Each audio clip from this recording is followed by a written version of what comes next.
درانه کتونکو السلام علیکم. زه محمد سلمان همدرد د حق غږ پښتو چینل خبري لنډیز کې ستاسو کوربه او ستاسو پام را اړوم د مهمو خبرونو لنډیز. بایدن او امریکا وایي د اوکراین سرحد اوږدو کې د روسیې ځواکونو کمول به کړکېچ کم کړي.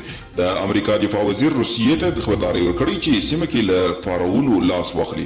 لوید اسټن د امریکا د بهرنیو چارو له وزیر او د ناټو عمومي منشي سره ګډ خبره غونډه کې وویل موږ له روسیې غواړو چې له پارونو ډډه وکړي او د خپلو وروستیو فعالیتونو په اړه وضاحت ورکړي.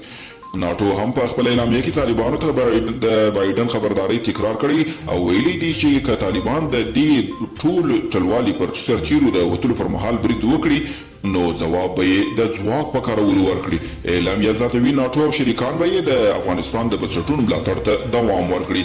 صالح وایي د بهرنیانو له وتو وروسته به طالبان د پاکستان په مرسته تاوتریخوالي زیات کړي. د جمهور رئیس غني لومړی مرستیال امرالله صالح وایي طالبان به اوس د امریکا او ناټو د سیاست په اړه له پوهېدو وروسته په دې اند او کاذب غرور وي چې ګنې واکمنه ډله ده ځان نور هم لوړ احساس کړي. خو د په خبره د دې فکر ماتول او اوس د افغانانو کار دی. امریکا پر یو شمیر روسي ادارو او چارواکو بندیزونه لګوي. د ولسمشر جو بایدن د اداره له څو اونیو راهیسې په ضمني ډول یادونې کوي چې هغه سایبر حملې ته به سخت ځواب ورکړي چې د سولر وینډز کمپنۍ ماشین یې زیانمن کړي. د امریکا استخباراتي چارواکي او د ټکنالوژي شرکتونو ویلي چې دا سایبر حمله احتمالاً روسي هیکرانو کړې ده.